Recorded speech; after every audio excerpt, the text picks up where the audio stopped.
hicimos una presentación para mostrar este recorrido que se llama Oralidad, la llamamos Oralidad, Arte y Patrimonio, y vamos a dar comienzo.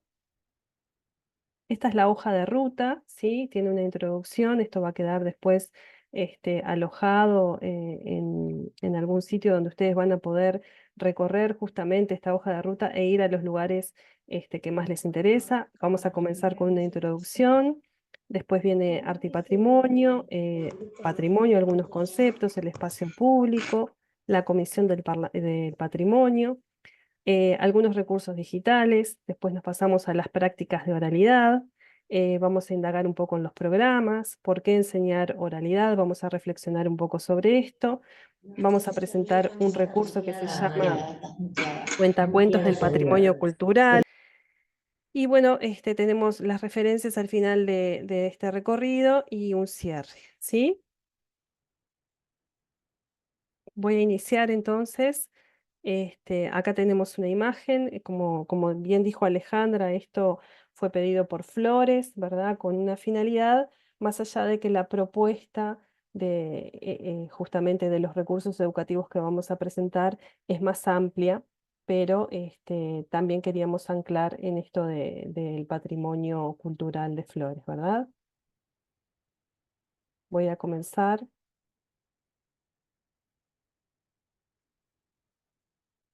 Bueno, en cuanto a la fuente del parque, la verdad es que no me acuerdo mucho yo. Me acuerdo que supuestamente estaba en la plaza antes, pero no tengo un recuerdo real de haberla visto en la plaza. No sé cuánto tiempo hace que la cambiaron para el parque. Eh, y bueno, la fuente que ahora está en la plaza sí, es así. Tengo un recuerdo que hace unos cuantos años se inauguró y que se hizo una fiesta con que ahí se vio con las luces y con los chorros de agua por primera vez y eso, pero no tengo un recuerdo eh, exacto. O sea, que no fue hace poco tiempo, me parece que fue hace bastante tiempo. Bueno, acá lo que tenemos es el audio, un poquito para poner en contexto, el audio de una compañera que justamente es de Flores y se prestó justamente para tener este material, en donde ella cuenta justamente lo que le preguntamos, ¿no? Esto de la fuente de Flores, del patrimonio cultural, y nosotros lo que queremos hacer con este audio es plantear una pregunta que es, ¿qué vínculos podemos encontrar en este audio con el patrimonio? Y para que ustedes puedan, para poder, mejor dicho, establecer una comunicación con ustedes, les vamos a pedir que entren a esta dirección, ¿sí? Mentimeter.com, y lo pueden hacer desde el teléfono, desde la computadora, donde estén conectados, y coloquen este código, ¿sí? O pueden también hacerlo a través del QR que está acá en pantalla, y vayan contestando la pregunta que se va a ver ahí en el Menti, que es justamente esta, ¿no? ¿Qué vínculos podemos encontrar en este audio con el patrimonio? Les vamos a dar unos minutitos para que lo puedan hacer. Bueno, si les parece, vamos a ir dando vista justamente a lo que van respondiendo en el Menti. Ahora van a ver en pantalla algunas interacciones. Y surge, por ejemplo, acá la palabra arte, la palabra historia, ¿verdad? Cuanto más grande es porque más interacciones ha tenido. La palabra monumento, recuerdo, ¿sí? Eh, parte de la historia, lleva al pasado, fuentes de información, tiempo, hace mucho tiempo, escultura y algunas más.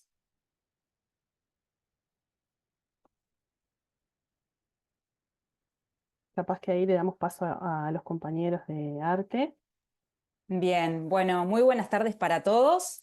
Mi nombre es Carolina Cresi, soy integrante del equipo de contenidistas para el espacio creativo artístico. Y acá justamente lo que nosotros quisimos hacer es, bueno, empezar justamente por el punto de partida de esta videoconferencia, que fue la solicitud de Flores en cuanto a su proyecto de jurisdicción que tenía que ver con el rescate del patrimonio, ¿no? Y nos contaban sobre esta fuente y por eso la traíamos para que ustedes de alguna manera vean, a través del testimonio de esta compañera, qué vínculos podemos establecer con el patrimonio. Entonces, en relación a eso, nosotros empezamos a indagar un poco sobre, bueno, qué entendemos por patrimonio, ¿no? Y qué podemos desarrollar con nuestros niños en las aulas en relación a esto, y encontrábamos que la UNESCO define al patrimonio justamente como el patrimonio mundial, o sea, la UNESCO nos habla del patrimonio mundial y establece esta definición, ¿no? Dice, es el conjunto de bienes culturales y naturales que hemos heredado de nuestros antepasados y que nos permiten entender y conocer la historia, las costumbres y la forma de vida hasta el momento actual, ¿tá? Entonces, ¿qué vamos a ir viendo? Ahora, si querés, Claudia, vamos a la siguiente. ¿Cómo la UNESCO entiende a este patrimonio cultural? Es decir, perdón, a este patrimonio mundial. ¿Qué conceptualizaciones tiene? En cuanto al recorrido de la parte artística, vamos a estar trabajando en estos ejes. Tratar de definir un poco qué entiende la UNESCO por patrimonio. Luego vamos a ver cómo se vincula el patrimonio con el espacio público y vamos a hacer algunos apuntes muy generales de lo que implica la Comisión Nacional de Patrimonio a nivel del país. Seguimos, Claudia. Entonces acá tenemos, en cuanto a la UNESCO, hablamos de patrimonio mundial. Bueno, ¿qué entiende la UNESCO por patrimonio mundial? Acá tenemos, por ejemplo, la definición de patrimonio, ¿no? Que nosotros le vamos a ir dejando toda esta información porque nos parece interesante que ustedes también vuelvan a revisar la presentación y puedan tener acceso a esta información. Esa la cerramos, Claudia. Y vamos a ver que en cuanto al patrimonio mundial, la UNESCO entiende el patrimonio cultural, donde entra lo material y lo inmaterial, y también entra lo que se llama el patrimonio natural. Acá Claudia nos está mostrando cuáles son los requisitos que entiende la UNESCO que debe tener un bien para poder ser considerado como patrimonio cultural. Vieron que ahí habla, ¿no? De obra maestra, de dar testimonio de un intercambio de influencias, de ofrecer un testimonio único, de representar un estilo de construcción o paisaje, por ejemplo, característico de un periodo significativo, de constituir un ejemplo de establecimiento humano y de estar relacionado con acontecimientos, tradiciones vivientes. Entonces, no es cualquier tipo de bien, o sea, tiene que tener una serie de requisitos que son importantes para que ese bien pueda ser considerado patrimonio dentro de la referencia de la UNESCO, ¿verdad?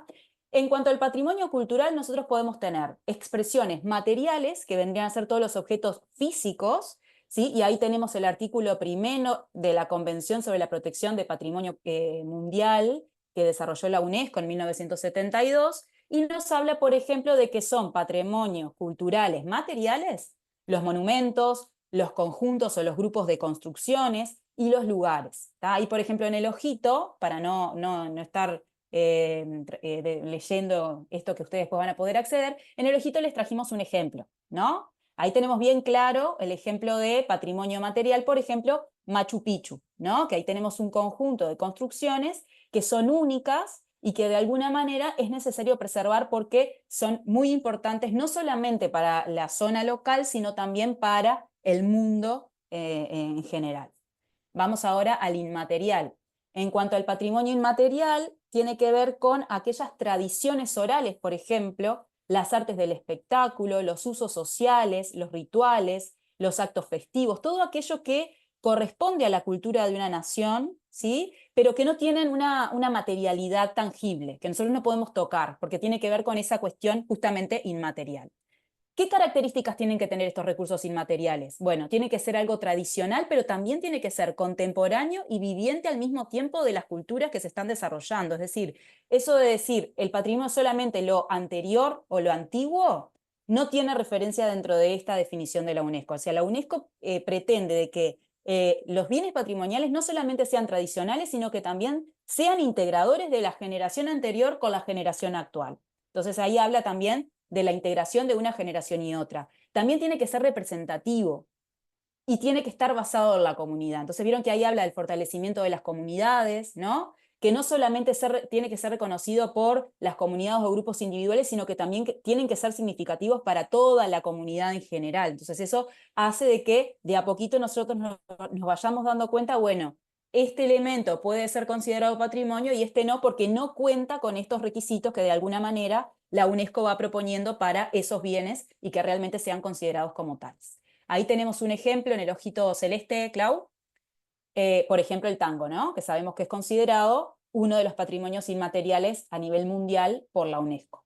Y como ejemplos de patrimonio natural tenemos todo lo que corresponde justamente a los bienes naturales. Nosotros cuando estábamos pensando en la videoconferencia nos dábamos cuenta a nivel nacional del tema del sistema de áreas protegidas, por ejemplo, ¿no? Que son esos sitios naturales que es importante preservar, porque conservan cuestiones culturales y de importancia. Vieron que ahí habla de la importancia geológica, fisiográfica, de las zonas en las que se desarrollan cierto tipo de especies animales, vegetales, que se sienten de alguna manera amenazadas y que es necesario preservar. Bueno, eso la UNESCO tiene previsto una forma de poder justamente preservar ese tipo de patrimonio que es el patrimonio natural. Y en este caso les traíamos las grutas del Palacio de Flores, que es uno de los considerados a nivel nacional como patrimonio nuestro.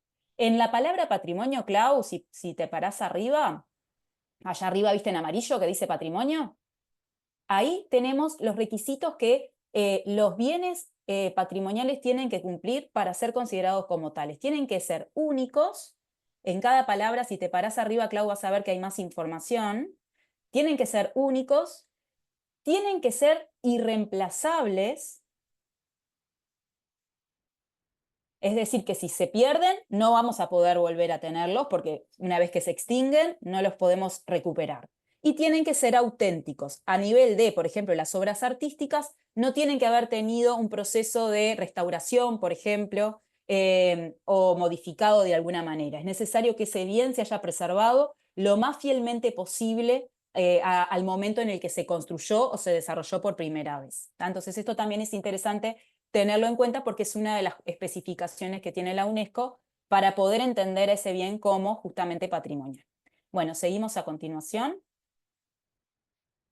Y acá les traíamos, por ejemplo, esta cuestión de la fuente de Flores, ¿no? Que es justamente el punto de partida que nos venía hablando nuestra compañera, que ella hablaba de esa fuente y lo importante que fue para la sociedad de Flores. En un momento esta fuente estuvo emplazada en la plaza y luego se llevó a un parque, el Parque Centenario. Y obviamente que ustedes que son de Flores deben de conocer la historia de esta fuente y deben de tener seguramente mayor información que nosotros, porque ¿qué pasa? A veces con los bienes materiales nuestros, los objetos artísticos nuestros, que son aquellos objetos que tienen una materialidad física y que tienen un sentido estético, ¿no? Que son considerados obras de arte, a veces a nivel local se conoce mucho más que a nivel nacional, ¿no? Porque justamente forman parte de la comunidad del territorio, entonces tienen como un significado muy importante para la comunidad de ese lugar.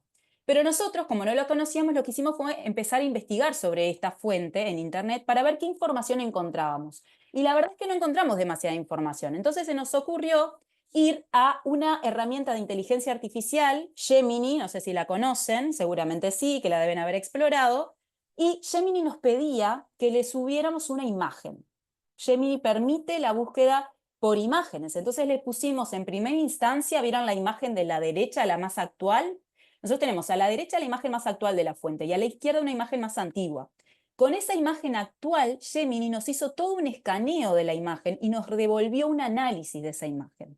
Entonces nos dijo que esa obra, obviamente que le dijimos que era una fuente, donde estaba ubicada, que tenía una inscripción, hay una inscripción que tiene que ver con el centenario de Flores. Entonces, con esa información, la herramienta de inteligencia artificial nos dijo que, bueno, de acuerdo a, vieron que hay un montón de elementos estéticos. La forma, por ejemplo, es un elemento estético, cómo está constituida, las curvas que tiene, las flores, las hojas, hay elementos naturales, por ejemplo, la concha de mar, hay animales que son, en este caso, caballos de mar. Bueno, entonces, con todos esos elementos, nos dijo que de acuerdo a la época, que es principios del siglo XX, podía estar inscrita en lo que es el neoclásico. Y nos dice además que todas esas características que yo les acabo de decir, los elementos naturales, la decoración que tiene esa fuente, hace que justamente se pueda inscribir dentro de ese periodo histórico y también porque justamente a principios del siglo XX era uno de los periodos que estaban más en auge en la época.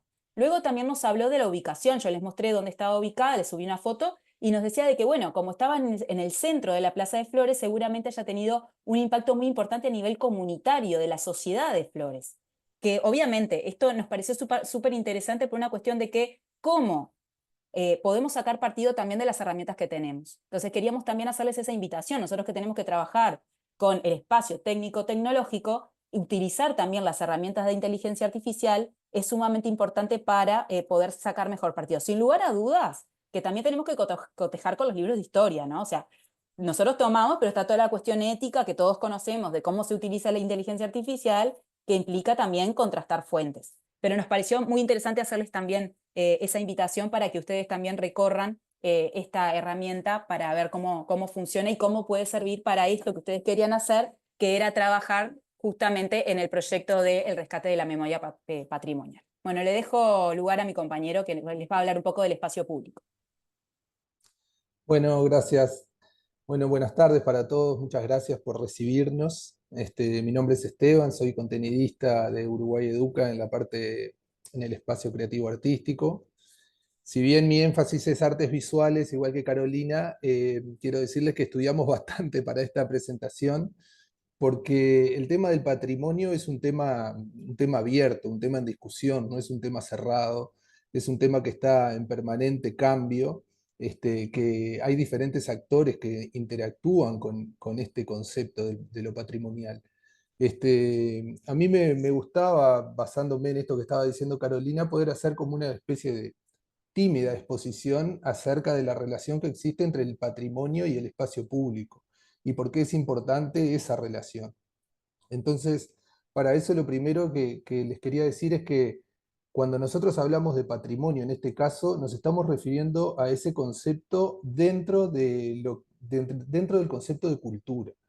Y es importante esto porque la cultura necesita sí o sí como de dos grandes ramas, digamos, para poder acentuarse. La primera es que es la existencia del otro como comunidad. No existe cultura si no existe el otro, si no existe la comunidad, que es la que va construyendo.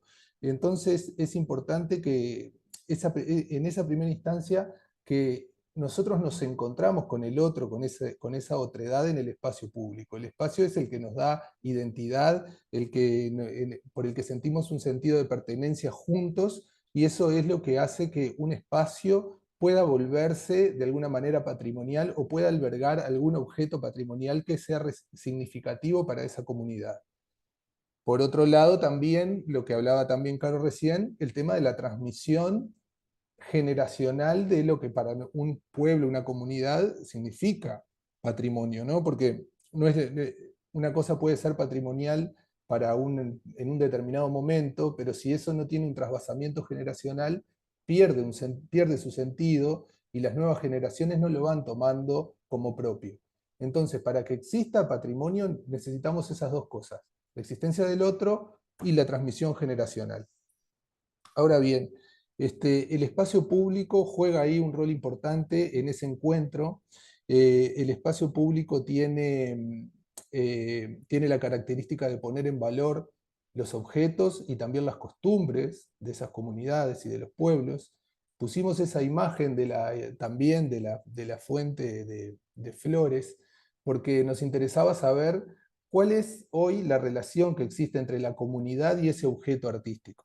Por lo que vemos ahí en esa foto antigua, había un lugar, un punto de encuentro, de reunión, tal vez allí se tomó esa fotografía, pero da la impresión de ser un lugar de encuentro. No sé si hoy eso sigue siendo así, estaría bueno que ustedes nos lo comenten después al final, qué pasa en ese lugar hoy con la comunidad y la fuente, qué es lo que sucede, porque eso que suceda es lo que le va a dar un carácter y un valor al lugar y al objeto.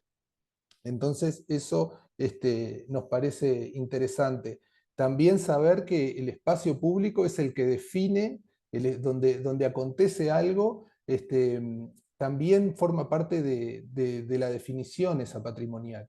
Pensábamos al preparar esta presentación, por ejemplo, voy a dar un ejemplo que es muy capitalino, pero lo que sucede con el desfile de llamadas en Montevideo, ¿no?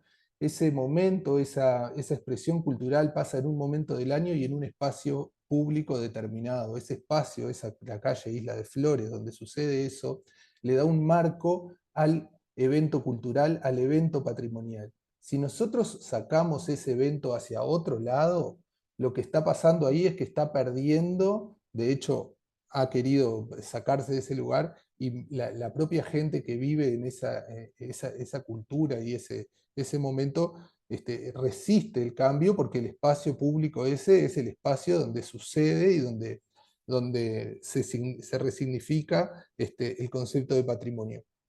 Y también la parte de cómo las personas, capaz que en la otra imagen, claro, podemos ver cómo las personas se apropian de los espacios y a través de los años, si bien va cambiando su uso, porque pueden variar de aspectos recreativos, culturales, deportivos, bueno, esa transformación que las mismas personas van dando a los diferentes espacios hacen que esos espacios se pongan en valor y que puedan llegar a formar parte de costumbres patrimoniales o también de donde se van a emplazar objetos que van a formar parte del patrimonio de una comunidad, de un pueblo, de una nación. Así que la relación, este espacio público-patrimonio es muy cercana. Estaba escuchando hace poco al ex decano de la Facultad de Arquitectura, Gustavo Scheps, que hacía una referencia acerca justamente de la Rambla de Montevideo y de que hay algunos espacios de la Rambla que no tienen ningún objeto arquitectónico ni artístico, pero que sin embargo las costumbres y los usos de las personas han hecho de ese espacio un lugar patrimonial porque las personas se lo han tomado para sí, para un lugar de encuentro, un lugar de recreación, para hacer deporte, para hacer recitales, y eso hace que los espacios se vayan transformando y que es importante la conservación de esos espacios, es importante ese lugar que tenemos de encuentro con los demás para formar la cultura y para que el patrimonio viva allí adentro, que no sea algo simplemente para admirar, sino que es algo para vivirlo, y por eso nos parece importante. Bueno, por ahí más o menos iba la relación entre el espacio público y el patrimonio. Y si quieren, ahora más adelante, vamos a dar algunas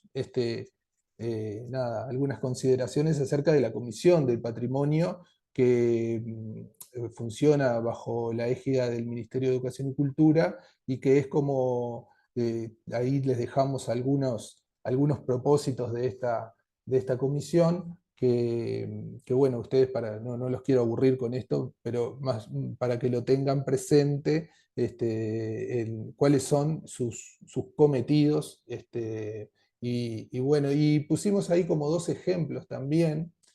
Uno tiene que ver con la fiesta de la primavera de la ciudad de Dolores, en Soriano, que están haciendo un trámite en este momento burocrático para ver si puede, Carolina lo tiene un poco más claro, pero para ver si se puede incorporar, digamos, a lo que vendría a ser el patrimonio nacional, ¿verdad, Caro? ¿Es Sí, así? en realidad nos pareció interesante traerlo porque justamente habla de esta cuestión, ¿no? Que estábamos conversando recién, el tema de, bueno, lo inmaterial, lo material, el tema de la relación entre las generaciones anteriores y las generaciones actuales. Entonces, hace poquito se celebró la fiesta de la primavera en Dolores y estuvo una antropóloga que lo que estaba haciendo es justamente esa investigación, de ver qué sentido tenía la fiesta, no solamente para las generaciones iniciales que comenzaron el tema de la tradición de la fiesta de la primavera, sino a los adolescentes que hoy en día están disfrutando de esa fiesta. Bueno, ¿cómo lo viven ellos? ¿Qué sentido tiene para ellos? Entonces ahí se ve esta relación, justamente estos que hablábamos, ¿no? De que sean únicos, que sean irrepetibles, que realmente tengan un sentido para las generaciones, que haya un intercambio intergeneracional.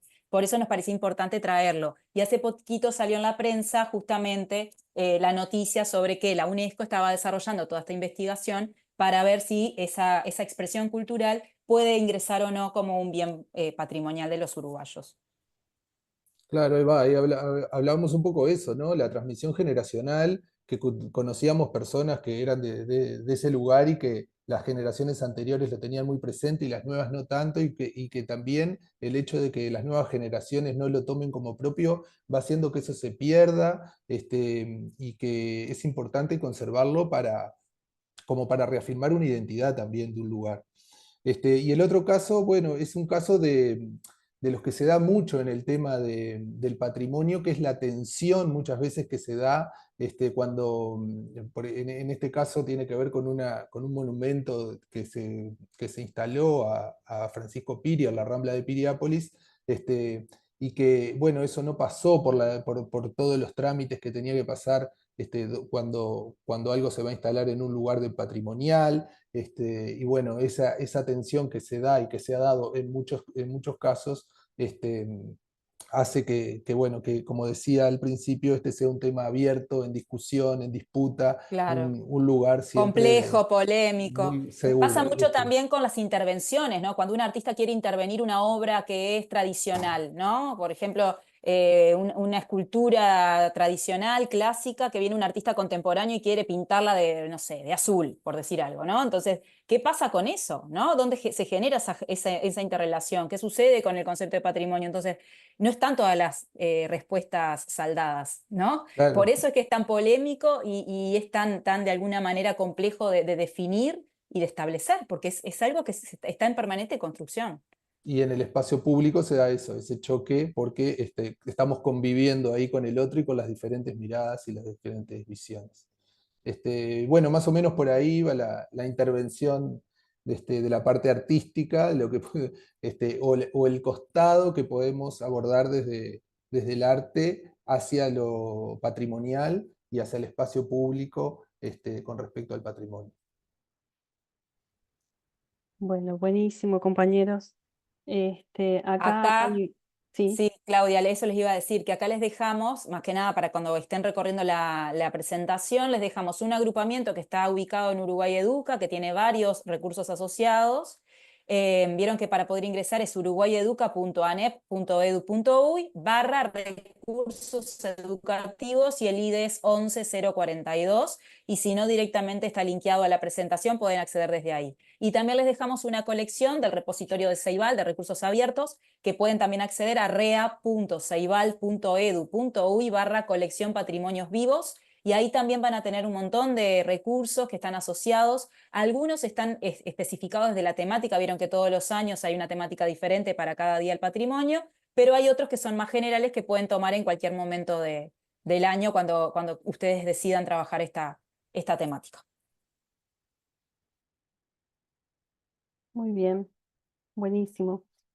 Bueno, ahora que aprendimos un poquito más sobre el patrimonio, yo me presento también. Gracias, compañeros de arte. Mi nombre es Claudia Durán y me desempeño como maestra contenidista en el área de lengua. Y bueno, lo que vamos a hacer, siguiendo este recorrido a pedido de Flores justamente, es reflexionar sobre las prácticas de la oralidad, ¿sí? Y bueno, para ello nos tuvimos como justamente un punto de inflexión en esto último que hablaba Esteban, ¿no? En esto del encuentro con el otro, ¿no? Que es donde se da ese intercambio cultural que él mencionaba. Nosotras desde el área de lengua también pensamos que en ese encuentro con el otro se construye el concepto de patrimonio, pero también la oralidad es un factor clave en esa transmisión del mensaje y justamente en el proceso de comunicación, que es lo que hoy desde el área de lengua nos invita como a reflexionar sobre algunos procesos discursivos, ¿sí? Bueno, lo que hicimos en realidad acá con la compañera de lengua fue indagar un poquito en los programas primero, ¿sí? Como para interiorizarnos, ¿sí? En esto de la oralidad justamente. Y lo que encontramos fue que esta competencia específica que ustedes pueden ver en pantalla, que es desarrolla prácticas de oralidad, de lectura y escritura según los distintos registros para adecuar los procesos de la comunicación a los requerimientos de cada ámbito de enunciación, la encontramos, ¿sí? Es transversal en el EBI, en el primer y el segundo ciclo, que es lo que justamente abarca a la educación inicial y primaria, en cuanto a la lengua española, ¿sí? O sea que en todos los tramos se comparte esta competencia específica 1 que vemos en pantalla. Después, en el programa, estuvimos recorriéndolos a todos, justamente para ver también los contenidos y las competencias y los criterios de logro que hacen a la oralidad. Y en el tramo 1 hicimos este cuadrito para que sea un poco más representativo y de fácil lectura. Vimos que en el tramo 1, ¿sí? Que comprende al nivel inicial, justamente 3, 4 y 5, se repetía el contenido de los recursos de la comunicación no verbal, ¿sí? Y teníamos este criterio de logro, expresa y relaciona ideas. En el tramo número 2 vemos que la narración oral en contextos cotidianos, lúdicos, en entornos físicos o virtuales también se repite en todo el tramo, es común a todo el tramo. ¿sí? Y en el 3, lo mismo, pasa lo mismo, se repite ese contenido, la narración oral planificada y no planificada, y también tenemos ese criterio de logro, narra y explica oralmente de forma planificada y no planificada. Ya en el 4 no encontramos ningún contenido igual, pero sí vemos una progresión en estos contenidos y en estos criterios de logro que hablan justamente de este trabajo que debemos hacer los docentes justamente desde el área de la lengua y más específicamente en la oralidad, que es lo que hoy nos convoca para esta videoconferencia, ¿sí? Bueno, acá para comenzar, nos planteamos la siguiente pregunta, ¿no? ¿Para qué será necesario elaborar una planificación específica para la enseñanza de la oralidad? ¿Por qué será necesario, no? Y acá lo que pusimos fueron, bueno, algunas palabras, algunas expresiones que vamos a ir desarrollando en estos minutitos que vienen por delante, justamente para reflexionar el por qué, porque a veces pensamos, decimos, bueno, ¿por qué enseñamos oralidad? ¿Por qué tenemos que enseñar oralidad? ¿No? Si la oralidad todo el tiempo yo estoy, una puede pensar, todo el tiempo estoy enseñando oralidad, todo el tiempo estoy hablando, todo el tiempo estoy explicando, pero en realidad hay un propósito distinto cuando nosotros planificamos como docentes la oralidad, que es un poquito sobre lo que queremos reflexionar hoy. Como parte de la respuesta, bueno, verán esas palabras y es importante considerar que a diferencia, ¿verdad?, de la escritura, la oralidad en el niño la adquiere por imitación, ¿sí? Y de modo espontáneo, en cuanto a saberes lingüísticos, textuales y pragmáticos en los intercambios lingüísticos con el medio, ¿sí? El medio, cuando decimos medio, decimos la familia, obviamente la comunidad, ¿no? En este intercambio se vuelve a generar esto de el intercambio con el otro, ¿no? Y que gracias a ellos logran desempeñarse oralmente, ¿sí? Con cierta eficacia por estar integrados en una sociedad con una determinada lengua. Esto lo sabemos todos.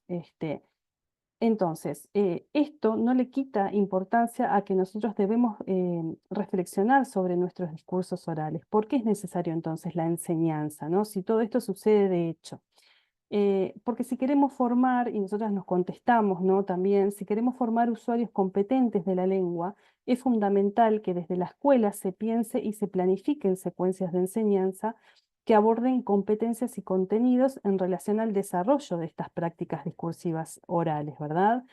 El aprendizaje de la lengua oral implica un proceso de elaboración progresiva de conceptos, destrezas y actitudes discursivas. Entonces, lo que contemplamos es que el niño va construyendo su repertorio lingüístico a partir de la interacción con los demás y de la resolución de diferentes problemas de habla y escucha. Y es justamente aquí, ¿no?, donde la escuela se hace presente en esa intervención, pudiendo realizar la reproducción de distintos problemas, ¿sí? Que pueden plantearse en la vida real y que se pueden presentar en la escuela a modo de ejemplificación como para tener en cuenta el abordaje de estos contenidos y estas competencias, ¿sí? Combinando la intervención, entonces, sobre comunicación espontánea con trabajo sistemático de diferentes tipos de género textual, es que encontramos también, para responder un poco a esta pregunta, un artículo de María Elena Rodríguez, en donde ella reflexiona sobre para qué y por qué enseñar a hablar en la escuela, ¿sí? Y dice que los niños, según el tramo que se trabaje, pero desde los 4 años, ya tienen incorporado el sistema de la lengua, pueden interactuar en distintos contextos de comunicación. Han aprendido ciertas normas de uso de la lengua en el entorno social y familiar. Advierten que se usan distintas expresiones para ordenar, explicar, agradecer, conocen fórmulas de cortesía y comprenden la importancia de su uso. Reconocen y construyen distintos géneros textuales, cuentos, adivinanzas y canciones. Acá el ejemplo más claro sería que cuando nosotros ordenamos a un niño hacer algo o lo pedimos desde otro lugar, pero no desde un lugar imperativo, él reconoce ambas situaciones, ya las puede identificar, ¿no? En una temprana edad. Entonces, bueno, volvemos a lo mismo. En la escuela es en donde todos los repertorios lingüísticos se manifiestan en las diferentes interacciones lingüísticas y confluyen apreciándose diferencias que son válidas y hacen justamente a la comunidad y a la forma de comunicación. Entonces, no habiendo una única forma de hablar, en los modelos teóricos En este caso se habla de variedades de la lengua en cuanto al lugar geográfico, en cuanto a la edad, en cuanto a la situación de comunicación. Pero somos los docentes, justamente aquellos usuarios competentes de esta lengua, en donde deberemos presentar variadas formas en este discurso como para justamente su enseñanza y su aprendizaje. ¿Tá? Por lo pronto también reflexionamos un poco y dijimos que era importante que el docente realice un diagnóstico, ¿verdad?, sobre cómo planificar estas situaciones de uso de la lengua que permitan reflexionar sobre los diferentes formatos de habla alternativos y en diversos ámbitos para que el niño pueda desenvolverse en contextos más amplios y formales, ¿verdad? O sea, que se pueda desenvolver en el contexto adecuado, en el momento adecuado, ¿verdad? Que pueda diversificar su registro de oralidad justamente. Promover la capacidad de reflexión de los niños sobre el uso de la lengua como una forma de actuación social y dejar de lado lo prescriptivo, ¿verdad? Lo hablado, no hablando, perdón, de lo que es adecuado o no adecuado, sino que lo que es adecuado en base al contexto de comunicación es lo que intentamos destacar en esta exposición de oralidad, ¿sí? Géneros como el debate, entonces, la entrevista y la exposición planificada requieren así de una enseñanza organizada donde intervienen obviamente que otras macrohabilidades, no solo la oralidad, ¿verdad? Entonces, recordamos que la lengua nos aporta el sistema formal para elaborar nuestras ideas y que a través de ellas elaboramos nuestros pensamientos que a su vez se expresan mediante la lengua oral y escrita. Entonces, acá retomamos un poco esta pregunta. ¿Y por qué será necesario elaborar entonces esas planificaciones específicas? Bueno, justamente es porque hay que darle al estudiante variedades de situaciones donde él se encuentre o ella se encuentre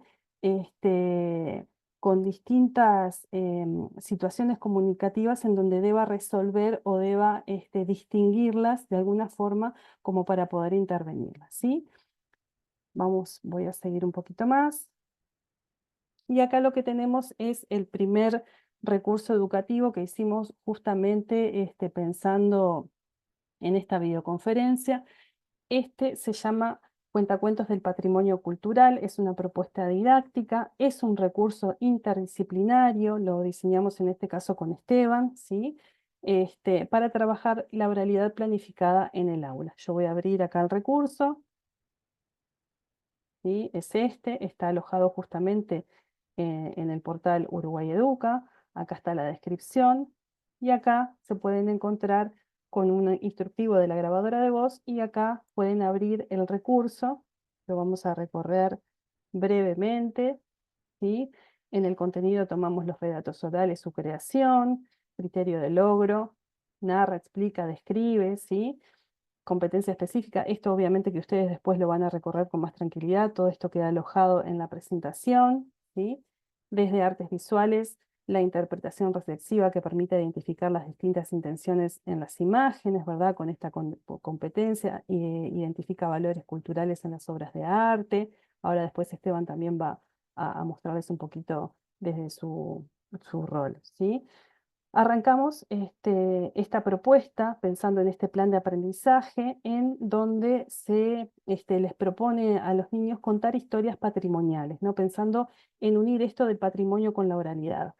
En esta parte el docente va a abrir una actividad con una breve charla sobre el patrimonio cultural, puede ser el patrimonio cultural mundial o puede ser el patrimonio cultural local, y la idea quizás es llevarlo más al aspecto local donde puede indagar qué es lo que entienden los niños por patrimonio cultural y vincularlo justamente a su comunidad, no al otro. Siempre seguimos hablando de esta comunicación con el otro. Después se puede armar una muestra de imágenes, ¿verdad? O elementos culturales locales. Esto no tiene por qué estar acotado solamente a las imágenes. En este caso yo después retomo esto de las imágenes, pero agrego que pueden ser otros elementos culturales que se manifiesten en esa localidad específica, ¿sí? Hay algunas preguntas tentativas para ver si los niños reconocen alguno de estos lugares, cosas o tradiciones, ¿sí?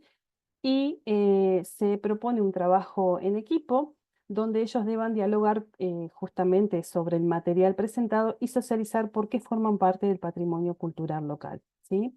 Después el docente, ahí sí tomo las imágenes para ejemplificar y también un poco para anclar esto a esta propuesta que es solicitada por Flores, tomo una de las imágenes como ejemplo para hacer esa muestra, en donde se les debe dar, los niños pueden seleccionar imágenes y se les puede justamente realizar tarjetas con textos que pueden estar asociadas a esas imágenes, en donde ellos van a tener que elaborar, ¿sí?, una breve narración contando justamente este, que por qué esto forma parte de ese patrimonio cultural local o lo que saben justamente de ese espacio, siempre y cuando con esta ayuda que a veces viene bien para que los niños puedan desenvolverse oralmente. ¿Tá?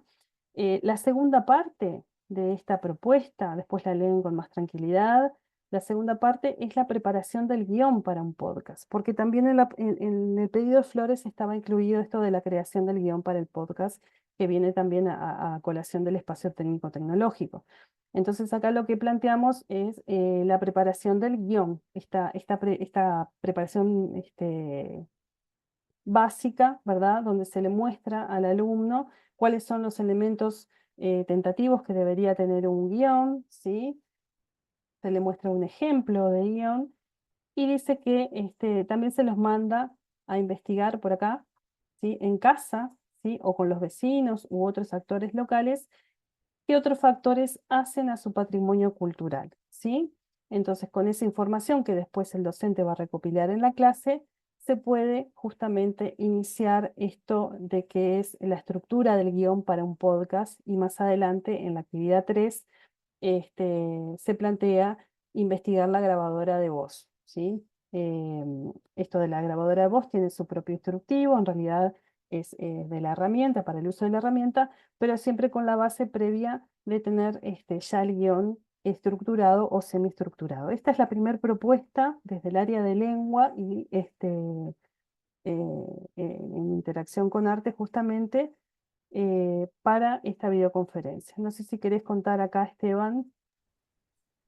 Sí, brevemente. Sí, Decir que, bueno, cuando uno va a pensar un recurso interdisciplinar, ¿no? En este caso con Claudia pensamos intervenir entre lengua y arte, tiene que pensar en un punto de encuentro, en un punto de contacto, para que ese recurso tenga un criterio único, una unidad. A nosotros se nos ocurrió que tal vez hablar un poco acerca de esas leyendas que vienen de transmisión oral de generación en generación, tiene mucho que ver con eso que hablábamos hoy acerca de que de la cultura necesita no solo la presencia del otro, sino de esa transmisión generacional. Bueno, basarnos en algunas leyendas que son transmitidas oralmente y después cómo podemos representar esas leyendas o esos cuentos o esas narraciones a través de un objeto artístico o a través de una imagen artística. Yo en este caso decidí hacer una propuesta que tiene que ver con el mundo de la escultura, el mundo del volumen, y me basé básicamente en la leyenda guaraní de la yerba mate, que es bastante conocida en el mundo educativo, y a partir de lo que los niños pudieran observar esa leyenda, escucharla y investigar acerca de dónde surgía, quién era el autor, si es que existía ese autor, si se conocía, si estaba escrita en alguna parte esa leyenda, después poder llevar esa historia a representarla, en este caso yo lo propuse como un objeto tridimensional, como un volumen. Y más adelante, el poder recabar a partir de los alumnos, estén en la localidad que estén, en el contexto que se encuentren, poder recabar las propias leyendas de esa comunidad donde ellos habitan, con sus mayores, con sus abuelos, con sus vecinos. Bueno, ¿qué cuentos hay ahí? ¿Qué tradiciones orales se van transmitiendo generacionalmente?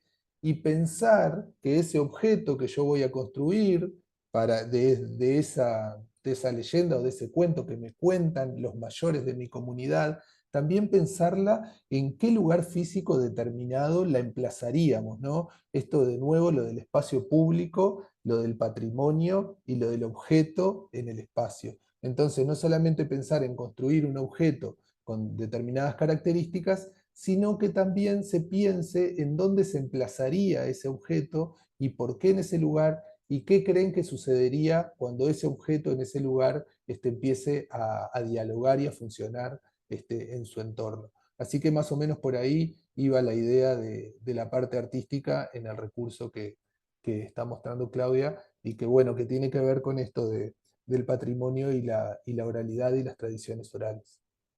Bien. Bueno, acá en realidad voy a leer nada más brevemente porque nos queda otro recurso más para mostrar. Que en las sugerencias ponemos que habilitar la libre expresión en el aula, y esto es desde todos los puntos de vista, ¿no? Validando turnos, expresiones, formas de comunicarnos, etcétera, hace que los estudiantes refuercen sus competencias comunicativas y refuerzan la autoestima. Entonces, estamos también invitándolos e invitándonos nosotros también a reflexionar sobre eso y a poner en práctica, ¿no? Justamente ese encuentro con el otro y ese respeto hacia las ideas y las oralizaciones de alguna forma del otro. Este recurso que les voy a mostrar ahora se llama, a ver si estoy, sí, prácticas discursivas orales, espontáneas o planificadas, y también es una propuesta didáctica. En este caso la hicimos con la otra compañera de lengua, ¿sí? Con Fiorella, en donde, bueno, tomamos como base este recurso anterior que habíamos elaborado con Esteban y decidimos que íbamos a profundizar un poquito más en esto de la oralidad, ¿verdad? Planificada o no planificada en el aula. Y acá voy a recorrer brevemente el recurso. ¿Sí? Ustedes ven que hay una descripción ahí que integra un proyecto de creación de podcast y actividades de reflexión metalingüística, perdón, sobre oralidad planificada y no planificada, ¿sí? Tenemos como contenido los diferentes registros de la oralidad, como competencia específica narra, expone, describe, argumenta, explica, dialoga, ¿verdad? Tiene criterios de logro, como producir textos originales con ideas propias y colectivas. Y me voy a adentrar un poquito ya en el plan de aprendizaje del recurso, en donde se abre justamente la actividad con el relato oral. Y les aconsejo el video que está linkeado por aquí, ¿sí? Que es un video del historiador Néstor Gandulia, que él lo que hace ahí es contar diferentes historias sobre Montevideo. Y en ese video en particular, a mí me gusta mucho cuando comienza, porque se puede ver perfectamente la postura, ¿verdad?, del narrador, y también aparece, si ustedes se detienen en los primeros minutos del video, aparece la postura del oyente como un oyente estético. El oyente se prepara justamente hasta corporalmente, se prepara para recibir el relato que le va a brindar la otra persona. Por eso siempre estamos hablando de este encuentro también con el otro, ¿no? A veces los movimientos corporales, las expresiones faciales, las miradas y los gestos dicen más que las palabras, ¿no? Esto es como un dicho popular. Y forman parte, todo esto, forma parte del acto comunicativo y es necesario que desde el rol docente se enseñe a analizar justamente para que se pueda incorporar después en el acto de comunicación. Entonces, esta primera parte comenzamos justamente con la visualización de ese video, ¿sí? Con algunas preguntas tentativas, después para socializar justamente de qué trata la historia que él está narrando. Nosotros tomamos ese video hasta el minuto 3:13, ¿sí? Porque después ya habla de otras historias que quizás mm, son distintas y no nos interesan para este recurso. Y después se propone analizar la situación de comunicación, ¿no? ¿Qué hace el narrador para atrapar la atención de ese oyente, ¿no? Como que ellos lo puedan visualizar, y ustedes también en esta visualización, ¿tá? Y ahí proponemos ir listando las ideas que vayan surgiendo como algo un poco más libre, ¿tá? En la segunda parte proponemos, la actividad se llama, perdón, la leyenda urbana, ¿sí? En esto de la leyenda urbana se plantea la obtención de insumos para promover reflexiones metalingüísticas sobre las prácticas discursivas orales, en donde el niño producirá relatos orales a partir de sus lecturas, ¿sí? Y tenemos por acá que ellos deberán elegir. Justamente acá también proponemos una indagación por parte de los alumnos de la biblioteca país, donde van a elegir una leyenda urbana y deberán relatarla en 2 minutos, ¿sí? Esto tiene un propósito después más adelante, que es justamente esto de poder contar algo en 2 minutos y nada más. Acá es la única pauta que le vamos a dar como docentes, son estos 2 minutos, ¿sí?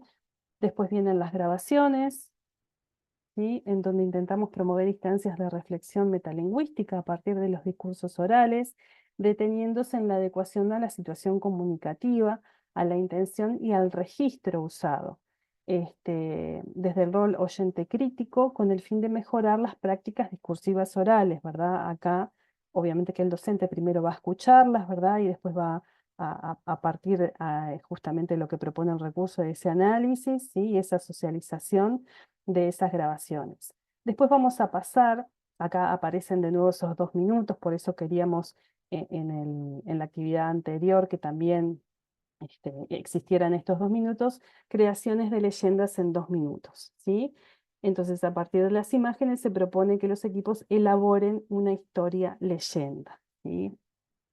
Esto, la idea de esto es que produzcan textos orales incorporando los saberes que se vienen trabajando en todo el recurso, con intención, adecuación y registro que previamente se ha trabajado. Yo no voy a leer todo esto porque si no nos vamos de tiempo de la videoconferencia, pero la idea es que, por ejemplo, qué es lo que debe tener la narración, ¿verdad? ¿Qué vocabulario yo debo manejar para contar una historia? Depende a quién se la voy a contar, depende del contexto, ¿verdad?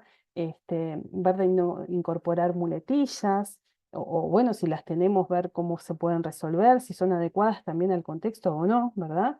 Y también se puede proponer una coevaluación, en este caso, entre pares, ¿sí?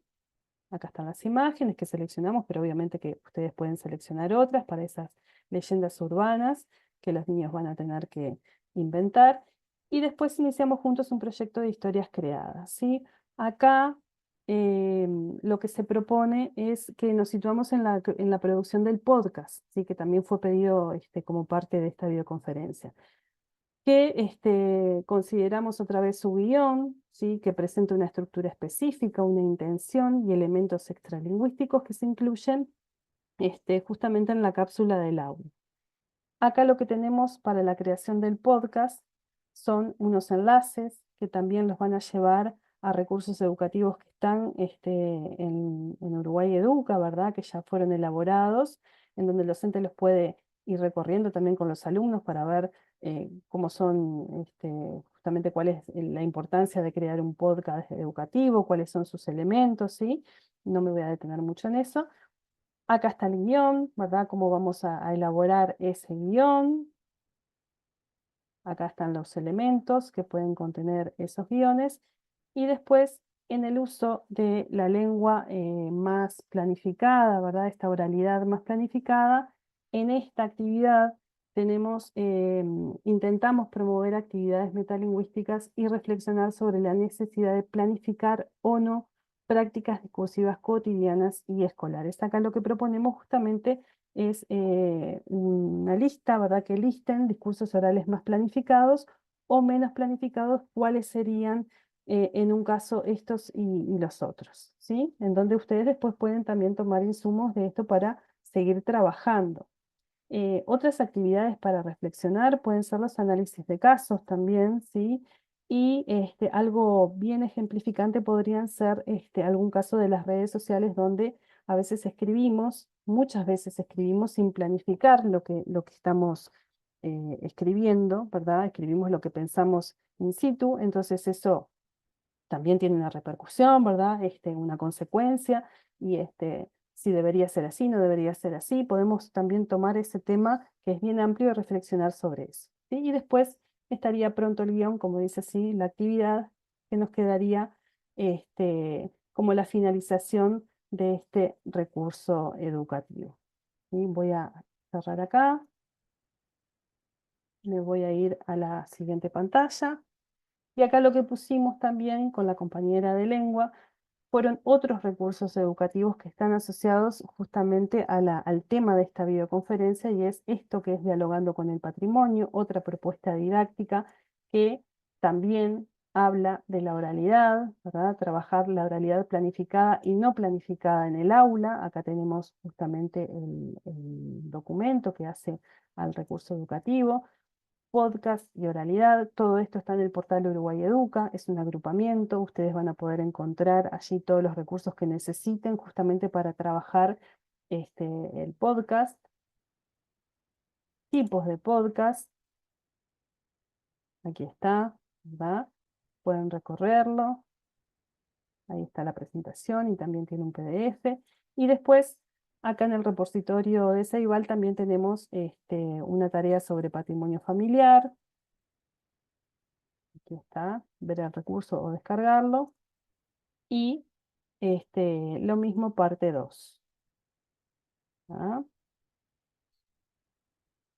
Acá tenemos las referencias que utilizamos para elaborar esta videoconferencia con todos los compañeros del área de arte y de lengua incorporados.